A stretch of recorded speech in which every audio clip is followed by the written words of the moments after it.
MA Marathi M54 Marathi 421 सत्र चौथे semester 4ची जी प्रश्नपत्रिका मी सांगते, यशवंतराव चव्हाण महाराष्ट्र मुक्त विद्यापीठ नाशिक. आणि त्या आपल्याला ह्यामध्ये 4 प्रश्न दिलेले असतात आणि प्रत्येक 4 प्रश्नात 5 उपप्रश्न दिलेले असतात. त्यापैकी आपल्याला 4 उपप्रश्न सोडवायचे असतात. प्रत्येकी 5 गुण, म्हणजे एक प्रश्न हा 20 मार्कांसाठी असतो. असे 4 प्रश्न म्हणजे 80 मार्कांचे प्रश्न असतात. चला आपण बघूया आता की पहिला प्रश्न खालीलपैकी कोणतेही 4 उपप्रश्न सोडवा. 1.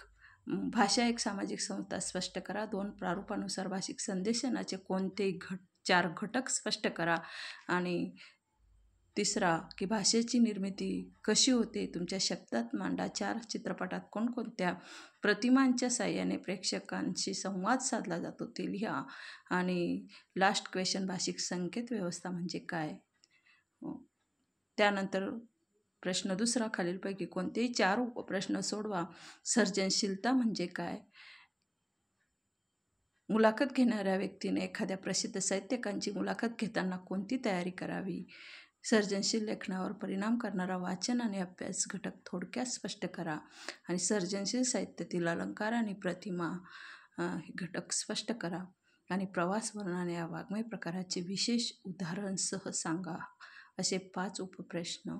प्रश्न 3 मध्ये खालीलपैकी कोणतेही 4 उपप्रश्न सोडवा. 1. अध्ययन प्रक्रियेचे स्वरूप स्पष्ट करा. 2. आधुनिक काळातील शिक्षण आणि मराठी भाषा थोडक्यात स्पष्ट करा. 3. साहित्याच्या अध्यापनाचे स्वरूप स्पष्ट करा. आणि 4. अध्यापन आणि मातृभाषा टिप लिहा. आणि 5. तंत्रज्ञानाच्या वापरात मराठी भाषेचा अडसर चर्चा करा किंवा थोडक्यात मांडा. त्यानंतर प्रश्न 4, कोणतेही 4 उपप्रश्न सोडवा. पहिला प्रश्न आहे की इंटरनेट हे संवादाचे जगातील सर्वात प्रभावी माध्यम आहे हे तुमच्या शब्दात लिहा. 2. संदेशाची विविध माध्यमे कोणती, त्यातील कोणती 2 माध्यमे थोडक्यात स्पष्ट करा. 3. संगणकावर मराठी टिप लिहा.